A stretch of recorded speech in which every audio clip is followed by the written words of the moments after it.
இளமலம் நேயர்களுக்கு வணக்கம். அதாவது நீட் தேர்வை நாங்க ரத்து செஞ்சிருவோம்னு ஒரு தரப்பு தமிழ்நாட்டுல ஒரு பக்கம். இன்னொரு பக்கம் நீட் தேர்வை ஏன் ரத்து செய்யணும் அப்படின்னு ஒரு கேள்வியோட இன்னொரு பக்கம்னு பிரச்சாரங்கள்லாம் முன்னெடுத்துட்டு இருக்காங்க. ஒருத்தர் நீட்டுடைய ரகசியம் எங்களுக்கு நீட் ரத்து ரகசியம் எங்களுக்கு தான் தெரியும் அப்படின்னாரு.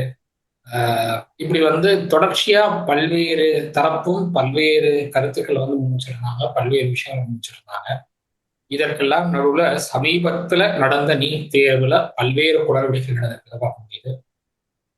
நீட் தேர்வினுடைய வினாத்தாள் கசியப்பட்டது. ஏன் கசிஞ்சது அப்படின்னு கேட்டா டெலிகிராம் தான் அதுக்கு காரணம். அதனால டெலிகிராமை பேன் பண்ணுங்க, டெலிகிராமை பேன் பண்ணாங்க தற்காலிகமா. அப்புறம் திடீர்னு டெலிகிராமை அன்பேன் பண்ணி விட்டாங்க. இது நீதிமன்றத்துக்கு போனா நீதிமன்றம் மத்திய அரசினுடைய பாலிசி டெசிஷன் இது அதில் தலையிட முடியாது அப்படின்னு சொல்லி ஒரு உத்தரவு கொடுத்துட்டாங்க. டெலிகிராம்ல உங்களுக்கு நீட் தேர்வனுடைய வினாத்தாள் கசியுதா அப்படின்னா அதுக்கு என்ன எவிடன்ஸ் இருக்கு அப்படிங்கிறது தெரியல. ஆனா டெலிகிராமை தாண்டி பிற இடங்கள்லயும் நீட் தேர்வு வினாத்தாள் கசிச்சிருக்கு அப்படிங்கறதெல்லாம் சமூக வலைதளங்கள் மூலமா நம்மளால தெரிஞ்சுக்க முடிஞ்சது. அந்த டெலிகிராம் பேன் அடுத்த நிமிஷமே வரிசையா மத்திய அரசுக்கு பல்வேறு தகவல்கள் சோசியல் மீடியால கோரிக்கை வைக்கப்பட்டது. அதுல நீட் வினாத்தாள் நீங்க ரீ எக்ஸாம் பண்றீங்க, அந்த ரீ எக்ஸாமுக்கான கொஸ்டின் பேப்பர்ஸ்லாம் லீக் ஆயிருக்கு அப்படின்னு சொல்லி பல்வேறு ட்வீட்ஸ் வந்தது. அதையெல்லாம் மத்திய அரசின் கீழ் இயங்கும் அந்த தேர்வு ஆணையமும் கணக்குல எடுத்துக்கிட்டதா தெரியல. பொதுவா ஒரு பிரச்சனைன்னு வந்தா அந்த பிரச்சனைக்கு தீர்வு காட்டுறதை விட அந்த அது சம்பந்தப்பட்ட அப்ளிகேஷன்ஸ் ஆண்ட்ராய்டு அப்ளிகேஷன்ஸோ இல்லை மற்ற அப்ளிகேஷன்ஸோ பேன் பண்றது மட்டும்தான் மத்திய அரசு செய்யற ஒரே வேலையை தொடர்ந்து இருந்துட்டு இருக்கு. சீனாவோட பிரச்சனை அப்படின்னா நாங்க சைனாவோட போர் போட மாட்டோம், சைனாவோட பேச்சுவார்த்தை நடத்தணும், மாற சைனால வெளியாகிற அப்ளிகேஷன் நாங்க பேன் பண்ணுவோம் அப்படின்னு சொல்லி பேன் பண்ணாங்க. அதனால ஏதாவது யூஸ் இருக்கா? இல்ல. இன்னைக்கு வரைக்கும் அருணாச்சல் பிரதேஷ்ல பாதி இடங்களை சைனா ஆக்கிரமிச்சிருக்காங்க. சுப்பிரமணியன் சுவாமி தொடர்ச்சியா அதை பற்றி பல்வேறு கேள்விகள் எழுப்பிட்டு இருக்காரு. சுப்பிரமணியன் சாமினா யாரும் கேட்கிறாங்க, பிஜேபி இன்னைக்கு செயல்பட்டு இருக்காங்க. ஸோ இப்படியான சூழல்ல டெல்லியில ஒரு தரப்பு உண்ணாவிரத போராட்டத்தை நடத்திட்டு இருக்காங்க. உண்ணாவிரத போராட்டத்தை தொடர்ச்சியா 15வது நாட்கள் கடந்து 16வது நாள் உண்ணாவிரத போராட்டம் நடந்துட்டு இருக்கு. அதாவது காக்ரோச் ஜனதா பார்ட்டி அப்படின்னு சொல்லி ஒரு அமைப்பை தொடங்கிய இளைஞர்கள். இந்த அமைப்பு ஏன் தொடங்குச்சு அப்படிங்கிறத பார்க்கணும், நம்ம அதெல்லாம் பேசுவோம். இந்த அமைப்பை தொடங்கிய இளைஞர்கள் இன்னைக்கு டெல்லியில கடுமையான ஒரு உண்ணாவிரத போராட்டத்தை கடந்த 15 நாட்களாக நடத்திட்டு இருக்காங்க. தர்மேந்திர பிரதான், மத்திய கல்வித்துறை அமைச்சர் தர்மேந்திர பிரதான் பதவி விலகணும் அப்படிங்கிற கோரிக்கையோட அவங்க இந்த போராட்டத்தை நடத்திட்டு இருக்காங்க. இதை பத்தி தான் நம்ம பேச போறோம். நீட் தேர்வு அவசியமா? நீட் தேர்வுனால என்ன பாதிப்புகள் சந்திச்சிருக்கோங்கிறது உங்களுக்கும் தெரியும், எனக்கும் தெரியும், எல்லாருக்கும் தெரியும். தமிழ்நாடு அதுல அதிக அளவுல பாதிப்புகளை சந்திச்சிருக்குன்னு சொல்லலாம். அப்படி இருக்கிறப்போ நீட் தேர்வு அவசியமா? நீட் தேர்வினால் ஏற்பட்டுள்ள பாதிப்புகள், அதே மாதிரி தர்மேந்திர பிரதானின் ராஜினாமா அவசியமா அப்படிங்கிறதையும் நம்ம பேச போறோம். நான் அவங்க ஹரீஷ் கூட பத்தெல்லாம் பேசுறதுக்காக பிரியா குருவானந்த் இருக்காங்க. வணக்கம். வணக்கம் ஹரீஷ். हिंदू मुस्लिम की राजनीति, हिंदू मुस्लिम की राजनीति, हिंदू मुस्लिम की राजनीति, हिंदू मुस्लिम की राजनीति कैसा ही है से ये सब उनको दहशतगर्द बोल रहे हैं. How can you speak like that?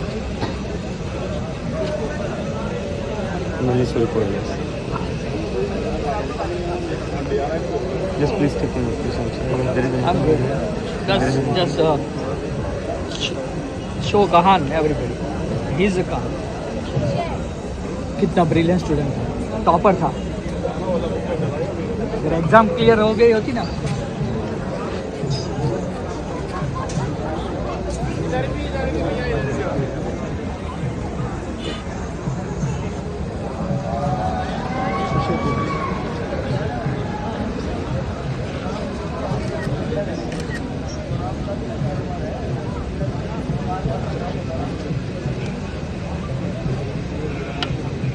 Student के साथ जबरदस्ती कर रहे हैं। यहाँ पे जो है लेडीज भी है,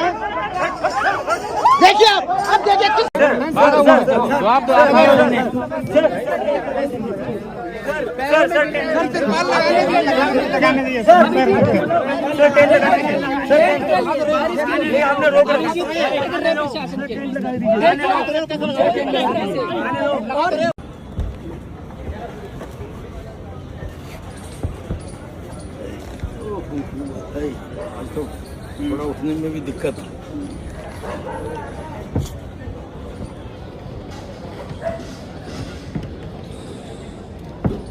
लाइन पे एक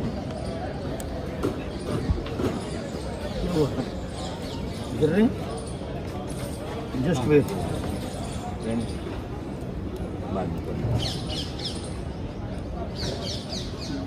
पानी पिलाओ वाटर स्वेटिंग भी हुई है थोड़ी सी ना।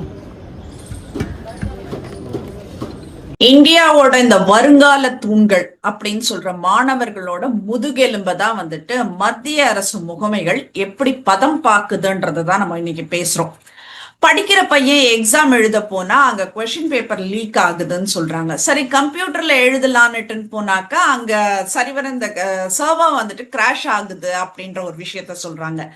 ஏன் இப்படி ஆச்சுன்னு கேட்டாக்க கவர்மெண்ட் அசால்ட்டா சொல்றாங்க ஆப் மேலதான் தப்பு அப்படின்னுட்டுன்னு ரொம்ப அசால்ட்டா சொல்றாங்க. இப்படிப்பட்ட ஒரு கேலி கூத்தான நிர்வாகத்தை நடத்திட்டு இருக்கிற மத்திய அரசையும் அதை எதிர்த்து இந்த 15 நாட்களாக உண்ணாவிரதம் இருக்கிறாங்களே அவங்கள பத்தியும் தான் நான் வந்துட்டு நீ டாபிக் எடுத்திருக்கேன். தேசிய தேர்வுகளோட குளறுபடி நான் ஃபர்ஸ்ட் சொல்றேன். எனக்கு வந்துட்டு இந்த 15 நாள் உண்ணாவிரதம் வந்துட்டு எனக்கு அவ்வளோ இதுவா தெரியல. So I don't want to go into all those things. நான் இந்த நீட் தேர்வு இந்த தேர்வுகள் பத்தி மட்டும் நான் பேசுறேன். நான் தேசிய தேர்வுகளோட குளறுபடி இது எப்படின்னா, இந்த நீட்டு, என்இடி, சியூஇடி இப்படின்னுட்டு மத்திய அரசு நடத்துற எந்த ஒரு தேசிய தேர்வையும் ஒழுங்கா எந்த ஒரு கம்ப்ளைண்ட்ஸும் இல்லாம நடத்தி முடிச்சிருக்காங்களா அப்படின்னா கிடையாது. வினாத்தாள் வியாபாரம் நடக்குது. First point. தேர்வு நடப்பதற்கு முன்னாடியே கோடிக்கணக்கான ரூபாய்க்கு கொஸ்டின் பேப்பர்ஸ் லீக் ஆகுது. டெலிகிராம் குரூப்ல விற்கப்படுதுன்னு சொல்றாங்க. இந்த மாதிரி நிறைய விஷயங்கள் நிறைய ஆப் மேல சொல்லிட்டு இருக்காங்க. அடுத்தது வந்துட்டு இந்த மறைமுக முறைகேடுகள்னு ஒண்ணு இருக்கு. ஒரே தேர்வு மையத்துல ஒரே சென்டர்ல படிச்ச பல மாணவர்களுக்கு இந்த 100க்கு 100 மதிப்பெண் அப்படின்ற ஒரு விஷயம் வருது. அந்த ஒரே தரவரிசையில ரேங்க் வந்துட்டு நூற்றுக்கணக்கான மாணவர்களுக்கு திணிக்கப்படுது அப்படின்னு சொல்லலாம். அடுத்தது என்னன்னாக்கா இந்த மன உளைச்சல். காசு கொடுத்து படிக்கிறவன் எப்படியோ பாஸ் ஆகி போயிடுறான். ஆனா இந்த ராத்திரி பகலுன்னுட்டு தூங்காம சொந்த ஆசைகள் எல்லாம் தியாகம் பண்ணிட்டு படிக்கும் இந்த ஏழை எளிய நடுத்தர குடும்பத்து மாணவன் இந்த குளறுபடியில அவன் தான் வந்துட்டு நடு ரோட்ல நிக்கிறான். இது தேர்வா இல்ல மாணவர்களோட வாழ்க்கையோடு விளையாடும் ஒரு சூதாட்டமா அப்படின்னு கூட ஒரு கேள்வி கேட்கலாம். இந்த ஆப் அரசியல் இது என்ன புதுசா வந்திருக்கு அப்படின்றதுதான் வந்துட்டு, ஏன்னா ஒண்ணுத்து மேல பழி போடுறது நம்மளுக்கு வாடிக்கையா போச்சு. அக்கௌண்டபிலிட்டி கிடையாது. சோ நம்ம இன்னொருத்தர் மேல அது போட்டுட்டே இருக்கோம் அந்த சுமைய. மத்திய அரசோட இந்த நவீன நொண்டிச்சாக்கு தான் வந்துட்டு இந்த ஆப் அரசியல். முறைகேடுகள் எல்லாம் வெளிச்சத்துக்கு வருது. அப்போ மத்திய அரசு என்ன பண்ணோம்? ஓகே, நாங்க தப்பு பண்ணிட்டோம், அது சரி பண்ணிக்கிறோம் அப்படின்றது சொல்லணும். சிஸ்டத்தை சரி செஞ்சிருக்கணும். அதுதான் வந்துட்டு அவங்க ஃபர்ஸ்ட் ப்ரையாரிட்டி கொடுத்துருக்கணும். ஆனா அவங்க என்ன பண்றாங்க? வழக்கம் போல தப்பிக்கிறதுக்கு ஒரு வழியை கண்டுபிடிக்கிறாங்க. அதுதான் அந்த ஆப் மேல பழி போடுறது. இப்ப நான் என்ன சொல்றேன்னா, நாங்க கொண்டு வந்த அந்த டெக்னாலஜி தப்பு இல்ல, அந்த ஆப் தான் வந்துட்டு ஏதோ பக் விழுந்துடுச்சு அப்படின்றத சொல்றாங்க. சர்வர்ல ஒரே நேரத்துல எல்லாரும் லாகின் பண்றதால லோடு தாங்காம கிராஷ் ஆயிடுச்சுன்னு சொல்றாங்க. ரொம்ப நல்லா இருக்கு கேட்கறதுக்கு. நம்ம யோசிச்சு பார்த்தா என்ன சொல்லுது, இந்த டிஜிட்டல் இந்தியான்னு ஊர் ஊரா வந்துட்டு அந்த அளவுக்கு சில்லற செதற விடுற மாதிரி செதற விட்டாங்க. ஆனா ஒரு 4-5 லட்சம் பசங்க ஒரே நேரத்துல எக்ஸாம் எழுதினா தாங்குற அளவுக்கு கூட உங்ககிட்ட சர்வர் கிடையாது. ஆப்பை டிசைன் பண்ணது வந்துட்டு மனுஷன் தானே, நீங்க தானே. கான்ட்ராக்ட் விட்டது நீங்க தானே, காசு வாங்கினது நீங்க தானே. ஆனா தப்பு மட்டும் எப்படி ஆப் மேல போகும்? அப்ப இந்த அரசாங்கத்தை நடத்துறது நீங்களா இல்ல அந்த ஆப்பான்ற ஒரு கேள்விதான் வருது. இப்ப நாளைக்கு நாட்டுல மழை பெய்யலனாலும் வந்துட்டு மழை வர்றதுக்கான ஆப்ல அப்டேட் வரலன்றதுதான் சொல்லுவாங்க. அப்படி சொன்னாலும் ஆச்சரியப்படுறதுக்கு இல்லைன்றதுதான் என்னோட பார்வை. ஹரிஷ், உனக்கு எப்படி இருக்கு இது? மத்திய அரசினுடைய தேர்வு முகமை அவங்க வந்து பல்வேறு குளறுபடிகளுக்கு அந்த முகமை தான் காரணம் அப்படின்னு உறுதியா சொல்லலாம். நான் இந்த தேர்வு குளறுபடிகள் நடந்துட்டு இருக்கிறத வந்து ரொம்ப உன்னிப்பாக கவனிச்சப்போ 2 விஷயத்த பார்த்தேன். ஒண்ணு வினாத்தாள் கசிவுங்கிற ஒரு குளறுபடி, இன்னொன்னு மாணவர்களுக்கு ஒதுக்கப்பட்ட தேர்வு இந்த சாவடி, அந்த தேர்வு எழுதுற அந்த முகமையாக சென்டர் வந்து ஒரு மாணவர் வந்து காஷ்மீர்ல இருக்காரு. அவர் காஷ்மீர்ல புல்வாமா சைட்ல இருந்து வரவர். அவர் அந்த பகுதியில ஒரு எக்ஸாம் சென்டர் கேட்டிருக்காரு. ஆனா அவருக்கு ராஜஸ்தான்ல ஒரு எக்ஸாம் சென்டர் வந்து அலாட் பண்ணியிருக்காங்க. இன்னொரு மாணவர் வந்து மத்திய பிரதேச சேர்ந்தவர். அவருக்கு வந்து துபாயில எக்ஸாம் சென்டர் ஃபைல் இது கொடுத்துருக்காங்க. எப்படி துபாயில நீங்க கொடுக்கலாம்? துபாய் நீங்க அதாவது மத்திய அரசு நீட் தேர்வை வெளிநாடுகள்ல 6 சென்டர்ஸ் போட்டு நடத்துறாங்க. அது என்னமோ உண்மைதான். ஆனா ஒரு மாணவர், இங்க இருக்கிற மாணவர் துபாய்க்கு போக முடியாம பாஸ்போர்ட் கூட இல்லாத ஒரு மாணவருக்கு துபாயில எப்படி நீங்க சென்டர் போட்டு கொடுத்தீங்கன்னு கேட்டா, அந்த மாணவருடைய லாகின் மூலமா தான் வந்து இது மாற்றப்பட்டிருக்கு. மாணவர் தான் அதை மாத்தி இருக்காரு. அவரே மாத்திட்டு அவரே ஒரு குற்றச்சாட்டை முன்வைக்கிறாருன்னு மாணவர் மேல பழைய தூக்கி போட்டான். ஸோ ஒரு அக்கௌண்டபிலிட்டி இல்லை இந்த விஷயத்துல. 2வது, இவ்வளவு குளறுபடிகள் நடந்திருக்கு, இவ்வளவு பிரச்சனைகள் போயிட்டு இருக்கு. நாட்டை ஆண்டுட்டு இருக்கக்கூடிய பிரதமர் மோடி அவரு ஒரு விஷயத்த பண்ணிருக்கணும். அதாவது மத்திய கல்வித்துறை அமைச்சரான தர்மேந்திரன் பிரதான் அவர்களை கூப்பிட்டு இந்த குளறுபடிகள்லாம் ஏன் நடக்குது, இதுக்கெல்லாம் என்ன காரணம் அப்படின்னு சொல்லி ஒரு ரிவ்யூ மீட்டிங் போட்டு அதிகாரிகள் பேசி இதுக்கான காரணத்தை கண்டறீங்கன்னு ஒரு அறிக்கை வாங்கிருக்கணும். வாங்கினாரா? இல்ல. தர்மேந்திர பிரதான் மேல என்ன நடவடிக்கை எடுக்கப்பட்டு? நீங்க வந்து இத்தனை நாட்களுக்கு ஆயிடுச்சு, இன்னைக்கு வந்து 1 மாதத்துக்கு மேல ஆயிடுச்சு. இந்த நீத்த வினாத்தாள் கசிவு நடந்து 1 மாதத்துக்கு மேல ஆயிடுச்சு. அந்த துறையை கவனித்து கொண்டு இருக்கிற அமைச்சரா இருக்காரு தர்மேந்திர பிரதான். இன்னுமே அமைச்சரா தான் இருக்காரு. நீட் வினாத்தாள் கசிவுக்கு பொறுப்பேற்றுக் கொண்டு தன்னுடைய பதவியை ராஜினாமா செய்ய வேண்டிய ஒருத்தர் இன்னும் அமைச்சரா இருக்காருன்னா, மாணவர்களுக்கும் பெற்றோர்களுக்கும் இந்த பாஜக அரசு என்ன சொல்ல விரும்புது? தவறு நடந்துட்டே தான் இருக்கும், நாங்க தப்பு பண்ணிட்டு தான் இருக்கோம், நீங்க கேட்கக்கூடாது, கேள்வி கேட்கக்கூடாது, கேள்வி கேட்டா உங்க மேலதான் தப்புன்னு நாங்க அப்படியே பிளேட்டை மாத்தி போயிட்டே இருக்கோம். இதுதான் வந்து இன்றைக்கு இருக்கிற மத்திய அரசு சொல்லிட்டு இருக்கிற ஒரு விஷயமா இருக்கு. தொடர்ச்சியா அப்போ முன்னாடி சொன்ன மாதிரி சைனா சம்பந்தப்பட்ட விஷயத்துல சைனா வந்து இந்திய நிலங்களை ஆக்கிரமித்துட்டு இருக்கு அப்படின்னு சொல்லி பல்வேறு குற்றச்சாட்டுகள். சுப்பிரமணியன் சாமி இன்னும் ஓப்பனா சொன்னாரு, என்ன நீங்க கூப்பிட்டு என்ன பேச்சுவார்த்தை நடத்த சொன்னீங்கன்னா நான் சைனா அரசோட பேச்சுவார்த்தை நடத்துறேன், என்னோட சீன அரசு நெருங்கிய தொடர்புல இருக்கு, நான் பேச்சுவார்த்தை இந்திய அரசு சார்பில் நான் பேச்சுவார்த்தை நடத்துறேன்னாரு. ஆனா உங்களுக்கு வந்து ஈகோ இஷ்யூ. சுப்பிரமணியன் சாமி எப்படி கூப்பிடுறது? சுப்பிரமணியன் சாமி பிரதமர் மோடி கடுமையா விமர்சிச்சுட்டு இருக்காரு. உங்களை விமர்சனம் பண்ணாலே உங்களுக்கு பிடிக்காது. அப்புறம் சுப்பிரமணியன் சாமி எப்படி கூப்பிடுவீங்க? அப்போ உங்களுக்கு வந்து ஈகோ இஷ்யூ. அதனால என்ன பண்றீங்க? சைனா கவர்மெண்ட் கிட்ட பேச்சுவார்த்தை நடத்துறதை விட சைனாவால உருவாக்கப்பட்ட, சைனால வந்து பல்வேறு தனியார் நிறுவனங்கள் உருவாக்கிய அப்ளிகேஷன்ஸ் வந்து பேன் பண்ணா சைனா கவர்மெண்ட் நம்ம வெளிக்கு வந்துடும் நினைச்சீங்க. டிக்டாக்கை பேன் பண்ணீங்க. இன்ஸ்டாகிராம் இன்னைக்கு ரீல்ஸ்னு ஒரு ஆப்ஷன் கொடுத்து நீங்க டிக்டாக்கை பேன் பண்ணிக்கோங்க, நாங்க வளர்ந்துக்கிறோம்னு மெட்டா அந்த டீம் வந்து இன்னைக்கு வளர்ச்சி கண்டுட்டு இருக்காங்க. இதனால யாருக்கு லாபம்? இந்தியன் கவர்மெண்ட்டுக்கு லாபமா, இல்ல சீனா கவர்மெண்ட்டுக்கு லாபமா, இல்ல ஆப்ல இது ஆப் வந்து பாதிக்கப்பட பிளாக் பண்ணதுனால புதுசா ரீல்ஸ்னு ஒரு ஆப்ஷன் கொண்டு இன்ஸ்டா மெட்டா டீமுக்கு லாபம்? வந்து அப்ளிகேஷன்ஸ் எல்லாம் பிளாக் பண்ணதுனால சைனா வந்து இந்தியால ஆக்கிரமிச்சிருக்கிற எல்லை பகுதி எல்லாம் விட்டு போயிட்டாங்களா? எது முக்கியம்? இதே மாதிரிதான் வந்து டிமானிட்டைசேஷன் ஒண்ணு கொண்டு வந்தாங்க. கருப்பு பணத்தை ஒழிக்க போறோம், அதுக்கு எதுக்கு எளிதான வழி இதுதான் அப்படின்னு கொண்டாங்க. நீங்க கொண்டு வந்தது தப்பே இல்லை, டிமானிட்டைசேஷன் பண்ணி தான் வந்து கருப்பு பணத்தை ஒழிக்கிறோம். ஆனா அதை வந்து அமல்படுத்தின விதம்ங்கிறது தப்பு. எல்லா மக்களையும் ஒரே நேரத்துல கியூல நிக்க வச்சது தப்பு. மக்களுக்கு விஷயத்த சொல்றதுக்கு முன்னாடி மற்ற அதிகாரிகளுக்கும் அமைச்சர்களுக்கும் இந்த விஷயத்த வந்து வெளிப்படையா சொன்னது, தொழிலதிபர்களுக்கு வெளிப்படையா சொன்னது, இதெல்லாம் கருப்பு பணம் எங்க இருக்குன்னே தெரியாத அளவுக்கு ஆகிடுச்சு. டிமானிட்டைசேஷன் பண்ணீங்க. அந்த அதாவது புழக்கத்துல இருந்த பணம் வந்து கிட்டத்தட்ட 99% இன்னைக்கு ஆர்பிஐ உடைய கைக்கு வந்துருச்சு. அப்ப எங்க இருக்கு கருப்பு பணம்? 99.5% எங்ககிட்ட வந்து பணம் வந்துருச்சு அப்படின்னு சொல்றாங்க ரிசர்வ் பேங்க். அப்ப எங்க இருக்கு கருப்பு பணம்? கருப்பு பணத்தை நாங்க ஒழிக்கிறோம்னு சொல்லி தானே டிமானிட்டைசேஷன் பண்ணுவீங்க. பட் ஆனா இப்ப கூட வந்துட்டு 2000 rupees இருந்தாக்க வந்து மாத்திட்டு போங்கன்ற மாதிரி ஒரு அறிக்கை ஒண்ணு கொடுத்திருக்காங்க. ஆமா, உங்ககிட்ட கையில அமௌண்ட் இருந்ததுன்னா நீங்க வந்து மாத்திக்கலாம் அப்படிங்கிற ஒரு செயல்முறை இன்னைக்கும் இருக்கு. ரிசர்வ் பேங்க் வந்து 99.5% ஆஃப் அமௌண்ட் வந்து புழக்கத்துல இருந்த அமௌண்ட் எங்களுக்கு ரிட்டர்ன் வந்துருச்சு. அப்ப அந்த கருப்பு பணம் எங்க? பிளாக் மணி எங்க போச்சு? அந்த கேள்வி வருது இல்ல. இப்போ பிளாக் மணி இருந்ததுன்னு பிரதமர் மோடி சொன்னது உண்மையா, இல்ல பிளாக் மணி இல்லையா, இல்ல பிளாக் மணி வந்து பிளாக் மணி வச்சுக்கிட்டு இருந்தவங்களுக்கு முன்னாடியே தகவல் சொல்லப்பட்டு அந்த பணம் எல்லாம் வந்து வேற ஒரு நாடுகளுக்கு கடத்தப்பட்டு கொண்டு போய் சேர்க்கப்பட்டுருச்சா என்னங்கிறது இது வரைக்கும் பிரதமர் மோடி தலைமையிலான அரசு வெளிப்படையா சொல்லல. இதே இஷ்யூஸ் தான் இப்பவும் நடந்துட்டு இருக்கு. நீட் இஷ்யூலையும் இதே பஞ்சாயத்து தான் போயிட்டு இருக்கு. நீட் தேர்வுல வினாத்தாள் கசிவு அப்படின்னா அதுக்கு காரணம் மத்திய அமைச்சரும் மத்திய அந்த கல்வித்துறை அதிகாரிகளும் அந்த நீட் தேர்வு முகமை அதிகாரிகளும் தான், தேசிய தேர்வு முகமை அதிகாரிகளும் தான். அவங்க மேல நடவடிக்கை எடுக்கிறதுக்கு மத்திய பாஜக அரசுக்கு துணிவு இல்லை, துணிச்சல் இல்லை.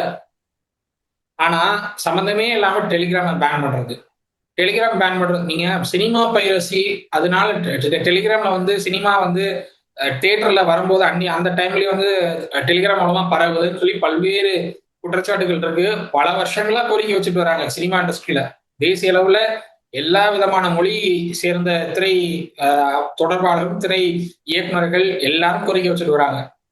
அப்பெல்லாம் உங்களுக்கு வந்து இதை வந்து பேன் பண்ணணும்னு தோணலை. அப்பெல்லாம் டெலிகிராம் சேர்மனுக்கு வந்து சிஇஓக்கு வந்து நீங்க வந்து நோட்டீஸ் அனுப்பணும்னு உங்களுக்கு தோணல. உங்க மேல ஒரு குற்றச்சாட்டு வருதுன்னு சொன்ன உடனே அதை மறைக்கிறதுக்காக உடனே டெலிகிராம் தான் இதுக்கு காரணம். டெலிகிராம் நீங்க பேன் பண்ணதுனால பல மாணவர்கள் அவங்களுடைய ஸ்டடி நோட்ஸ் எதுவுமே எடுக்க முடியல எங்களாலன்னு சொல்லி தொடர்ச்சியா கோரிக்கை வச்சிருக்காங்க சோசியல் மீடியால. அவங்களுக்கு என்ன பதில் நீங்க சொல்ல போறீங்க? சரி, இதுக்கெல்லாம் அக்கௌண்டபிலிட்டி எடுக்க வேண்டிய மத்திய அமைச்சர் தர்மேந்திர பிரதான் அவர் வந்து அக்கௌண்டபிலிட்டியே எடுத்துக்காம அவர் வந்து ரொம்ப தெனாவட்டா இதுவரைக்கும் போராடக்கூடிய அந்த 15 நாட்கள போராடிட்டு இருக்கக்கூடிய நபர்களை பற்றி கண்டுகொள்ளவே இல்லாம அவர் பாட்டுக்கு அவர் வேலை இருக்கு, அவர் உண்டு, அவர் வேலை உண்டு போயிட்டு இருக்காரு. அப்ப இதன் மூலமா மாணவர்களுக்கும் பெற்றோர்களுக்கும் என்ன சொல்ல விரும்புறீங்க? ஏன்னா கடுமையான போராட்டங்க. அவர் வந்து சோனம் வாங்சுக் வந்துட்டு கிட்டத்தட்ட 15 நாட்களா உண்ணாவிரதம் இருக்காரு. சமூக ஆர்வலர், அவர் கல்வியாளர், அவர் வந்து 15 நாட்களா உண்ணாவிரதம் இருக்காரு. அவருடைய உடல்நிலை மோசமா இருக்கு. அவரால் எந்திரிச்சு நிக்க கூட முடியல. ஒரு 2 ஸ்டெப் எடுத்து வைக்க முடியாத சுச்சுவேஷன்ல தான் அவர் இருக்காரு. வீடியோஸ் வந்து கண்டினியூஸா வைரல் ஆயிட்டு இருக்கு. அவருடைய வீடியோஸ் எல்லாம் கண்டினியூஸா வைரல் ஆயிட்டு இருக்கு. அவரால் எந்திரிச்சு நிக்க கூட முடியாத வீடியோஸ் வைரல் ஆயிட்டு இருக்கு. மருத்துவர்கள் வந்து தொடர்ச்சியா அவர் கண்காணிச்சிட்டு இருக்காங்க, அவருடைய உடல்நிலை கண்காணிச்சிட்டு இருக்காங்க. நீங்க வந்து ஒரு உயிர் போனாதான் மத்திய அரசு இதுக்கு வந்து சரி செய்யுமா? இது எப்போ இந்த விஷயத்துக்கு நீங்க ஒரு முடிவுரை எழுத போறீங்க? எப்போ தர்மேந்திர பிரதானை பதவியில் நீக்க போறீங்க? இதுதான் வந்து நாட்டு மக்களுடைய கேள்வியா இன்னைக்கு. ஏன்னா பல்வேறு குளறுபடிகள் அப்படிங்கிறப்போ நீட் தேர்வு மட்டும் இல்ல, மற்ற தேர்வுகளின் ஜெயில இருந்து எல்லாத்துலயும் குளறுபடிகள் இருக்கதான் செய்யுது. இந்த குளறுபடிகளுக்கெல்லாம் ஒரு தீர்வு கிடைக்கணும் அப்படின்னா, ஒண்ணு நீட் தேர்வை நீங்க வந்து நீட் தேர்வு மற்ற பிற தேர்வுகளையும் நடத்துற முறையை நீங்க மாத்தணும். அப்படி இல்லைன்னா நீட் தேர்வு வேணாமே. சுப்ரீம் கோர்ட் ஒரு ஆர்டர் கொடுத்துருச்சு, அதனால நம்ம நீட் தேர்வை கொண்டு வந்துட்டோம், நீட் தேர்வை நாடு முழுவதும் அமல்படுத்திட்டோம் அப்படின்னு சொல்றாங்க. ஓகே, மத்தியில வந்து காங்கிரஸ் கவர்மெண்ட், காங்கிரஸ் டிஎம்கேயும் கூட்டணி இருந்தப்போ தான் நீட் தேர்வு முதன்முறை அமல்படுத்தப்பட்டுச்சு. அது வந்து செலக்டிவான மாநிலங்களுக்கு அமல்படுத்தப்பட்டுச்சு.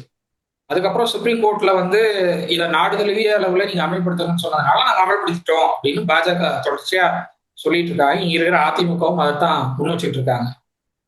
பாஜக அரசு நினைத்தால் உச்ச நீதிமன்றத்தை நாடி இந்த நீட் தேர்வு வேணாம், நீட் தேர்வில் பல்வேறு குளறுபடிகள் நடக்குது, இதை சமாளிக்க முடியல, இந்த நீட் தேர்வுக்கு பதிலா நாங்க வந்து வேற விதமான ஒரு தேர்வுகளை நடத்திக்கலாமா, மாணவர்களுக்கு எளிமையான முறையிலையும் அதே மாதிரி எந்தவித பாதிப்புகளும் ஏற்படாத வகையில, எந்தவித குளறுபடிகள் ஏற்படாத வகையில நாங்க மாற்றுத் தேர்வுகளை ஏதாவது ஏற்பாடு பண்ணிக்கலாமான்னு உச்சநீதிமன்றத்தை நாடினா உச்சநீதிமன்றம் தாராளமா விலக்கு கொடுக்குமே.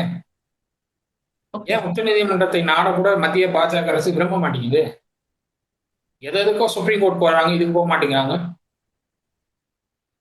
உங்களுக்கு வந்து ஒரு சிறுமி வந்து கடுமையா பாதிக்கப்பட்டிருக்காங்க, சிறுமி வந்து மத்திய அரசுக்கு எதிராக நஷ்டஈடு கோருறாங்கன்னு ஒரு வழக்கு வருதுன்னா, அந்த வழக்குல மத்திய அரசுக்கும் அந்த சிறுமிக்கும் எந்த விதமான பிரச்சனையும் இல்லை, எந்த தொடர்பும் இல்லை, சிறுமிக்கும் மாநில அரசுக்கும் தான் பிரச்சனைன்னு ஒரு அஃபிடவிட் போட தெரியுது உத்தரப்பிரதேசம் சம்பந்தப்பட்ட வழக்குல.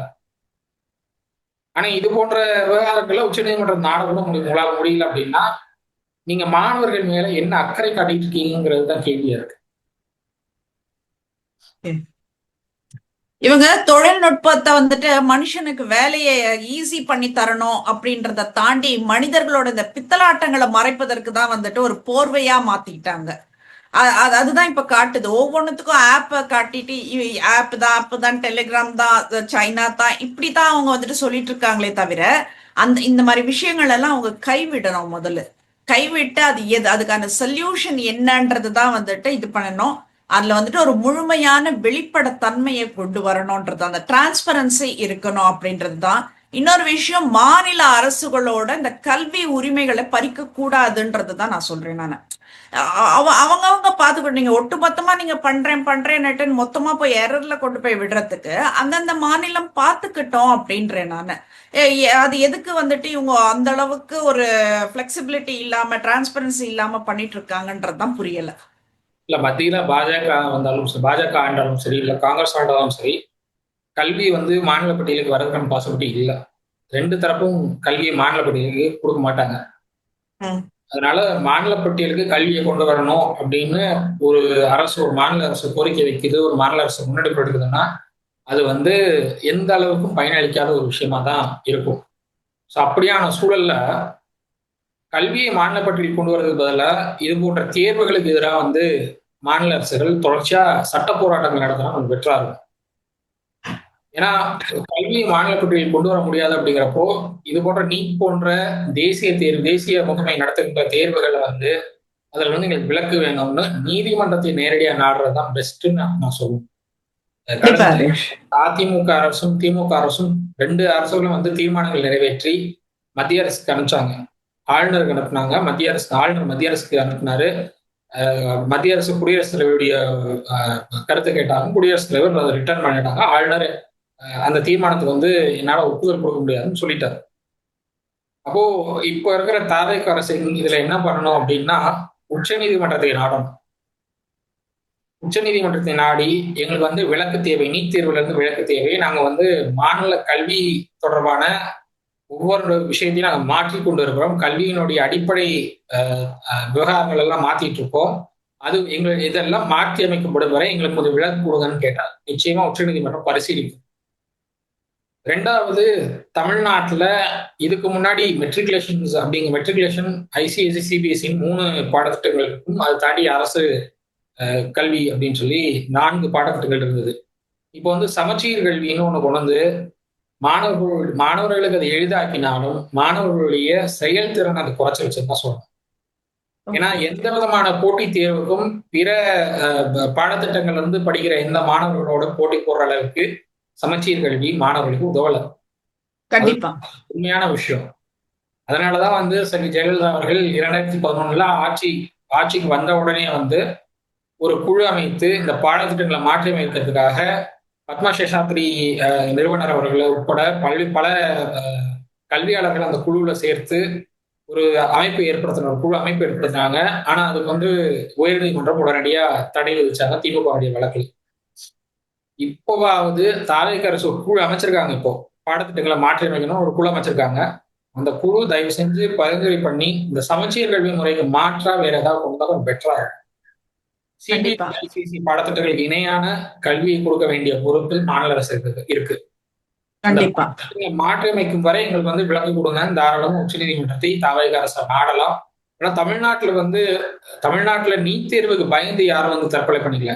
நீட் தேர்வுல எங்களால கம்பீட் பண்ண முடியல, மற்ற மாணவர்களோட எங்களால கம்பீட் பண்ண முடியலங்கிறது தான் எல்லாருக்கும் இருக்கிற பயமா இருக்கு. நாங்க இவ்வளவு படிக்கிறோம், இவ்வளவு படிச்சு எங்களுக்கு வந்து கொஸ்டின்ஸ் எல்லாம் பார்க்கும்போது அதுல நாங்க படிச்சதோட பாதி கூட அந்த கொஸ்டின் பேப்பர்ல வரலையேங்கிற ஏக்கம் பல மாணவர்களுக்கு இருக்கிறத பார்க்க முடியுது. ஸோ அதெல்லாம் தான் காரணம் இந்த தற்கொலைகளுக்கெல்லாம். அதெல்லாம் வந்து இந்த இது போன்ற விவகாரங்களால மாற்ற முடியும். இது மாதிரி பல மாநில அரசும் வந்து உச்சநீதிமன்றம் நாட வேண்டிய பொறுப்புல இருக்காங்க. ஆனா நீ பாதி மாநிலங்கள் பாஜகவால ஆளப்படும் மாநிலங்களா இருக்கிறதுனால உச்சநீதிமன்றத்துக்கு அவங்க போவாங்களாங்கிறது ஒரு பெரிய சந்தேகம் தான். கண்டிப்பா. ஒரு தேர்வுன்றது வந்துட்டு வெறும் கேள்வித்தாள் மட்டும் இல்ல. அது ஒரு மாணவனோட பல ஆண்டு கால உழைப்பது, ஒரு குடும்பத்தோட கனவு, ஒரு சமூகத்தோட எதிர்காலம். இதெல்லாம் தேசிய அளவிலான தேர்வுகள்ல ஒரு சின்ன தப்பு கூட நடக்கக்கூடாது அப்படின்றத பார்க்கணும். இல்லைன்னா அது எவ்வளவு பெரிய தாக்கத்தை ஏற்படுத்துதுன்றத வந்துட்டு இன்னும் அவங்க புரிஞ்சுக்கலன்றதா ரொம்ப வருத்தமான விஷயம். இந்த நீட் தேர்வுங்கிற பேர்ல தேர்வை எழுத அனுமதிக்கிறோங்கிற பேர்ல மாணவர்கள்கிட்ட வந்து நீங்க தோடு போடக்கூடாது, கம்மல் அணியக்கூடாது, செயின் போடக்கூடாது, ஏன் தாலி கூட போடக்கூடாதுன்னு சொல்லி உள்ள அலோவ் பண்றது எனக்கு அது என்ன மாதிரியான நடைமுறைன்னு புரியல. தெரியல. இந்துக்களின் பாதுகாவலர்னு பாஜக தங்களை சொல்லிக்குது. ஆனா இது மாதிரியான தேர்வுகள்ல இந்து நடைமுறைகளுக்கு எதிராகவே பாஜக அரசு செயல்படுதுங்கிறப்போ தமிழ்நாடு பாஜகவும் இந்து ஆதரவாளர்களும், தமிழ்நாட்டில் இருக்கிற இந்து ஆதரவாளர்களும் இது தொடர்பாக ஏன் கேள்வி கூட எடுக்க மாட்டேங்கிறாங்க? செலக்டிவ் அம்னிஷியால இருக்காங்களா இவங்கெல்லாம்? கண்டிப்பா. ஏதாவது ஒரு அதாவது இந்துக்களுக்கு ஏதாவது பிரச்சனைனா நாங்க உடனடியாக குரல் எழுப்போம்னு சொல்ற நயினார் நாயகன் உட்பட பல இது போன்ற விவகாரங்கள செலக்டிவ் அம்னிஷியால இருக்காங்களா? இந்து நடைமுறைகளுக்கு எதிராக கூட தேர்வுகளை நீங்க வந்து செலக்டிவா நீங்க இது பண்றீங்களா அப்படிங்கிற ஒரு கேள்வி எழுது. ஏன் மாணவர்கள் ஏன் அவ்வளவு காப்பி அடிச்சுதான் வந்து இது பண்ணணுங்கிற அவசியம்? நீங்க அதுக்கு வந்து பறக்கும் படை மாதிரி ஏதாவது ஏற்பாடு பண்ணுங்க. கண்காணிப்பு பலப்படுத்துங்க. அதை விட்டுட்டு மாணவர்களுக்கு சோதிக்கிறோம் கடைசி நேரத்தில், அதுவும் தேர்வு எழுதுறதுக்கு 1/2 மணி நேரத்துக்கு முன்னாடி நீங்க மாணவர்களுக்கு இவ்வளவு ப்ரெஷர் கொடுத்தீங்கன்னா அந்த மாணவன் எப்படி வந்து சுதந்திரமா தேர்வு எழுத முடியும் அவனால? அவனுக்கு இருக்கிற ப்ரெஷர் ஏற்கனவே அவனுக்கு வந்து பாடத்திட்டம் ப்ரெஷர் இருக்கும். இது எப்படி நம்ம ஹேண்டில் பண்ண போறோங்கிற ப்ரெஷர் இருக்கும். சரியா எக்ஸாம் சென்டருக்கு டைமுக்கு போகணுங்கிற ஒரு ப்ரெஷரும் இருக்கும். அதை தாண்டி நீங்க செக்கிங்னு ஒரு ப்ரெஷரை போட்டு அவங்களுக்கு இன்னுமே வந்து மன அழுத்தத்தை கொடுத்தீங்கன்னா எப்படி ஒருத்தரால தேர்வு எழுத முடியும்? கண்டிப்பா. மாணவர்களுக்கு ப்ரெஷர் இல்லாம அவங்க வந்து எளிய முறையில தேர்வு எழுதினா மட்டும்தான் அது தமிழ்நாடு போன்ற மாநிலங்களுக்கு உதவும். நீங்க ப்ரெஷர் மேல ப்ரெஷர் போட்டுக்கிட்டே இருந்தீங்கன்னா தமிழ்நாட்டை சேர்ந்த மாணவர்களுக்கு அது பெரிய அளவில் உதவாது. 7% 10% உயர்த்தினாலும் இல்ல 15% உயர்த்தினாலும் அரசு பள்ளி மாணவர்களுக்கு வந்து மருத்துவத்துறையில நீங்க வந்து 10% 15% நீங்க வந்து உள்ளொதுக்கீட்டை உயர்த்தினாலும் தமிழ்நாடு மாணவர்களுக்கு உதவணும்னா ஒண்ணு நீட் தேர்வுக்கு விலக்கு தேவை, அப்படி இல்லைன்னா இது போன்ற நடைமுறைகளை வந்து எளிமைப்படுத்தி அவங்களுக்கு ப்ரெஷர் போடாமையாவது இருக்கணும். அதை தாண்டி தமிழ்நாட்டினுடைய கல்வி திட்டங்களை வந்து மாற்றி அமைக்கணும். இதெல்லாம் நடந்தாலும் தமிழ்நாட்டுடைய மாணவர்களுக்கு ஒரு தீர்வு கிடைக்கும். இது இல்லாம எதுவும் நடக்க போறது கிடையாது. 7 ஒதுக்கீட்டை கொண்டு வந்தது எடப்பாடி பழனிசாமி. அது 10% மாத்திருக்காங்க. அந்த 10% நீங்க எத்தனை சதவீதம் மாத்தினாலும் அதனால ஒரு பயணம் இருக்க போறது கிடையாது. எண்ணிக்கை உயரலாம், ஆனா அது வந்து பெரிய அளவுல பயனளிக்க போறது இல்லை அப்படின்னு தான் சொல்லணும். கண்டிப்பா. ஆப்னாக்கா ஆப் தானா இயங்க போறது இல்ல, ஒரு மனிதன் தான் இயக்க போறாங்க. அப்படி இருக்கும்போது அந்த மனிதன் அப்ளிகேஷன்ஸ் மேல வந்து பழிய போட்டு போறாங்க. டெலிகிராம் தான் வந்து எக்ஸாம் பேப்பர்ஸ் லீக் ஆகிறதுக்கு காரணம் அப்படிங்கிறாங்க. திடீர்னு வாட்ஸ்அப் ஒரு நோட்டீஸ் அனுப்புறாங்க. யூசர் நேம் வச்சு நீங்க வந்து வாட்ஸ்அப்ல யூசர் நேம் ஃபெசிலிட்டி நீங்க கொண்டாந்தீங்கன்னா பல தவறுகள் நடக்கும் அப்படிங்க. பல தவறுகள் நடந்தா அதை வந்து கண்காணிக்கிறதுக்கு தான் நம்ம சென்ட்ரல் கவர்மெண்ட் இருக்காங்க. அதுக்காக தானே வந்து உளவுத்துறைன்னு ஒரு துறை வச்சுக்கிட்டு இருக்காங்க. சென்ட்ரல் கவர்மெண்ட் என்ன பண்ணிட்டு இருக்குங்கிற கேள்வி வராது. தவறுகளை தடுக்கணுங்கிறது தான் உங்களுடைய வேலை. தவறுகள் நடக்குது, அந்த தவறுகளே வந்து நடக்கக்கூடாதுங்கிறதுக்காக சம்பந்தப்பட்ட அப்ளிகேஷன்ஸ்க்குலாம் நாங்கள் நோட்டீஸ் அனுப்புவோம். சம்பந்தப்பட்ட அப்ளிகேஷன்ஸ் எல்லாம் வந்து நடைமுறைப்படுத்தக்கூடாதுன்னா நாட்டினுடைய பல நாடுகள்ல வந்து, அதாவது உலகத்துல பல நாடுகள்ல இந்த நடைமுறை இருக்குது. யூசர் நேம் நடைமுறை வந்துருச்சு பல நாடுகள்ல. இந்தியாவில மட்டும் அதை அமல்படுத்தக்கூடாதுன்னு சொல்றதுல என்ன வித நியாயம் இருக்கு? கண்டிப்பா. வாட்ஸ்அப் மட்டுமா இந்த முறைகேடுகள் ஈடுபடுது? பல அப்ளிகேஷன்ஸ் இருக்கு. இன்னைக்கு வரைக்கும் கிரிப்டோ கரன்சி வந்து சட்டப்பூர்வமா அங்கீகரிக்கப்படல இந்தியாவில. ஆனா கிரிப்டோ கரன்சியோடைய டிரான்சாக்ஷன் இந்தியால நடந்துட்டு தான் இருக்கு. ஆமா. யார் கேக்குறா? அதானியும் அம்பானியும் வந்து கிரிப்டோ கரன்சி யூஸ் பண்ணிட்டு தான் இருக்காங்க. யார் கேக்குறா அத? உங்களுக்கு வந்து தொழிலதிபர்கள் தப்பு பண்ணா அது பிரச்சனை இல்லை. சாமானிய மக்கள் பண்ணா அது பிரச்சனை ஆகுது அப்படின்னா கோளாறு எங்க இருக்கு அப்படிங்கறதான் பார்க்கணும். கண்டிப்பா ஹரிஷ். இது வந்துட்டு மாணவர்களோட கனவு, ஒரு குடும்பத்தோட கனவு, ஒரு சமுதாயத்தோட கனவு. இதை வந்துட்டு அழிக்கிறது நல்லது இல்லை அப்படின்றதுதான். சோ மத்திய அரசாங்கம் வந்துட்டு, மத்திய அரசு வந்துட்டு இதுல என்ன நடவடிக்கை எடுக்கணும், அந்த ஒரு கண்காணிப்பு, அங்க அந்த சென்டருங்கள்ல ப்ராப்பர் கண்காணிப்பு போடுறதாகட்டும், கொஷின்ஸ் வந்துட்டு கொஷின் பேப்பர்ஸ் எப்படி லீக் ஆகுதுன்றத அந்த இதை பார்க்கறதாகட்டும், இல்ல அவங்க கொடுக்குற அந்த இன்ஸ்ட்ரக்ஷன்ஸ்ல ஒரு டிரான்ஸ்பரன்சி இருக்கிறதாகட்டும், இதெல்லாம் ஒரு கம்ப்ளைண்ட்னு வந்தாக்கா அதை ப்ராப்பரா விசாரிக்கிறதாகட்டும், இது எல்லாமே பண்ணிட்டு மக்களுக்கு என்ன கேட்கிற அந்த கோரிக்கைகளுக்கெல்லாம் செவி சாய்க்கணும்ன்றதுதான். சோ இது அதாவது ஒரு மத்திய அரசோ மாநில அரசோ மக்கள் என்ன நினைக்கிறாங்களோ அதற்கேற்றபடிதான் செயல்படணும். மக்கள் என்ன நினைச்சாலும் பரவாயில்ல, நாங்க இப்படிதான் செயல்படுவோம்னு சொல்லி ஒரு அரசு செயல்பட்டுச்சுன்னா அது மக்களுடைய அரசா இருக்காது. பிரதமர் மோடி தலைமையிலான அரசு அப்படிதான் செயல்பட்டு இருக்கு, தொடர்ச்சியா அப்படிதான் நடந்துட்டு இருக்கு. மக்கள் என்ன அவஸ்தப்பட்டா என்ன, நாங்க வெளிநாடுகளுக்கு போவோம், இந்தியாவே இங்க அவதிப்பட்டு இருக்குங்க, நீங்க இந்தியாவுடைய பெருமை வெளிநாட்டுல போய் என்னத்த நீங்க சொல்ல போறீங்க? சாமானிய மக்களுக்கு இங்க பிரச்சனை ஓடிட்டு இருக்கு, சாமானிய மக்கள் இங்க போராடிட்டு இருக்கான், சாமானிய மக்கள் இங்க அமைச்சர் பதவி நீக்கம் பண்ணுங்கன்னு கோரிக்கை வச்சுட்டு இருக்கான். நீங்க வெளிநாடுக்கு போய் நாங்க இந்தியாவுடைய பெருமையை பரப்புறோம்னா அது பெருமை இந்தியாவுடைய பெருமை கிடையாது, தற்பெருமை. அது கரெக்ட் தான். உங்களுடைய தற்பெருமையை பரப்புறதுக்கு நீங்க வெளிநாடுகளுக்கு அரசு முறையில பயணம் பண்ணிட்டு இருக்கீங்க, அதாவது இந்தியாவோட பெருமையை பரப்பல. இந்தியாவுடைய பெருமைங்கிறது சாமானியனுக்கு எல்லாமே கிடைக்க வேண்டிய இடத்துல கிடைச்சா மட்டும்தான் அது இந்தியாவுடைய பெருமை. கண்டிப்பா எந்த சாமானிய மக்களுக்கு அவங்களுக்கு கிடைக்க வேண்டிய எல்லாமே கிடைச்சிருக்கு? எதுவுமே கிடையாது. இன்னைக்கு மத்திய அமைச்சர் நிர்மலா சீதாராமன் அவர்கள் சொல்றாங்க, நடுத்தர மக்களுடைய சுமை இன்னும் அதிகமாகலாம் வருங்காலங்கள்லங்கிறாங்க. அப்ப நடுத்தர மக்களுக்கு நீங்க மிடில் கிளாஸ்க்கு பட்ஜெட்லயும் சொல்ல மாட்டீங்க, பட்ஜெட்ல அனௌன்ஸ்மெண்ட்டும் கொடுக்க மாட்டீங்க, அவங்களுடைய சுமை இன்னும் அதிகமாகலாம்னு சொல்றீங்க. இதை எங்க கொண்டு போய் நிப்பாட்ட போறீங்கன்னு புரியல. அண்ட் காக்ரோச் ஜனதா பார்ட்டி அவங்களோட இந்த முன்னெடுப்புக்கு, இந்த 15 நாள் உண்ணாவிரதம்ன்றது சாதாரண விஷயம் கிடையாது. ஒரு நாள் 2 நாள் இல்ல, 15 நாட்கள். இது சாதாரண விஷயம் இல்ல. ஐ ரெஸ்பெக்டட். எனக்கு புரியல. சூரிய வெளிச்சம் அதிகமா இருக்கு, உண்ணாவிரதம் இருந்துட்டு இருக்காங்க. உண்ணாவிரதம் இருக்கிறவங்களுக்கு இன்னும் அவங்களுக்கு ஸ்டெமினா குறையக்கூடாதுங்கிறதுனால நாங்க ஒரு தார்பாய் போட்டு நாங்க அவங்களுக்கு ஷேடோ வர மாதிரி நாங்க பாக்குறோம் அப்படின்னா, தார்பாய் நீங்க எதுக்கு போடுறீங்கன்னு கேக்குறாங்க டெல்லி போலீஸ். எனக்கு புரியல, தார்பாய் போடுறதுனால என்ன பிரச்சனை வரப்போகுது? அதுதான் என்ன மறைமுகமா என்ன பண்ணிட போறாங்க கேக்குறாரு ஒரு போலீஸ் ஆபீசர். ஆமா, இப்ப அந்த வீடியோ எல்லாம் வைரல் ஆச்சு, அது பார்க்க முடிஞ்சது. सर सामने लगाया, हाथ जोड़ रहा हूँ सर। मैं भी हाथ बोल रहा हूँ। अरे उस इंसान को धूप लग रही है यार, मुश्किल में वो इंसान, क्यों इतनी दिक्कतें खड़े कर रहे हो आप लोग? कहाँ है धूप, ये बता दो। कहाँ है धूप? मतलब दिख नहीं रहा है क्या सर आपको धूप आ रही है? दिखाओ ना। क्यों जीना हराम कर रखा है यार? हटा के दिखाओ मेरे को। अरे हटा कर दिखाओ मतलब क्या? दिख नहीं रहा है आपको? यहाँ से वो रिफ्लेक्शन दिख रहा है आपको? कहाँ है? वो दिख नहीं रहा है सर, नहीं है ना, यहाँ धूप में आ जाओ। नहीं अभी धूप है ना। नहीं, ये देखिए। अरे सर वो प्लास्टिक देखिए, वो प्लास्टिक पर दिख रहा है धूप आ रही है। अरे सर वो प्लास्टिक देखिए ना। अरे सर उनको धूप लग रही है सर, हाथ जोड़ रहा हूँ सर, क्या लगा? हाथ जोड़ने की जरूरत है, मेरे को दिखा दो धूप कितनी आ रही है, तेज में कितनी आ रही है। यही तो और तेज आती है जब सुबह होती है। एक सेकंड, वो मर जाएंगे तब आपको तसल्ली मिलेगी। अभी की बात, वो मर जाएंगे तब आपको तसल्ली मिलेगी। जो बोलो। अरे उनको धूप लग रही है तभी लगाया ना सर, इतने दिन लगाया क्या हमने? तो दिखाओ। जब धूप नहीं थी तब नहीं लगाया। சோ என்ன மாதிரியான ஒரு முன்னெடுப்பு இதுன்றது தெரியல. இந்த இதுக்கெல்லாம் ஒரு முடிவு வரணும். முதல்ல இந்த காக்ரோச் ஜனதா பார்ட்டி அவங்களோட உண்ணாவிரதத்தை நல்லபடியா முடிச்சு வைக்கணும்ன்றதுதான் நம்ம சைட்ல இருந்து ஒரு கோரிக்கையா வைக்க முடியும். தர்மேந்திர பிரதான் பிளீஸ் ரிசைன் அப்படிங்கிறது தான் மாணவர்களுடைய குரலாகவே இருந்துட்டு இருக்கு. தர்மேந்திர பிரதான் அவர்கள் இதற்கெல்லாம் பொறுப்பேற்று ராஜினாமா பண்ணணும். அப்படி இல்லைன்னா மத்திய அமைச்சரவை மாற்றி அமைச்சு நீங்க நிர்மலா சீதாராமன் அவர்களை மத்திய கல்வித்துறை அமைச்சரை கொண்டு வர போறதா ஒரு பேச்சு போயிட்டு இருக்கு. தயவு செஞ்சு அதையாவது பண்ணுங்க. அவ்வளவுதான்.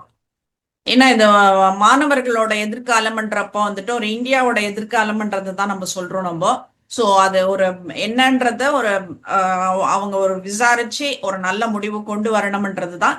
இந்த இவங்களோட அந்த உண்ணாவிரதமும் நல்லபடியா முடியணும் அப்படின்றதுதான் ஒரு இதுவா இருக்கு. வேற ஒரு டாபிக்ல வேற ஒரு சம்பவம் வேற ஒரு நிகழ்வு பேசுவோம். நன்றி.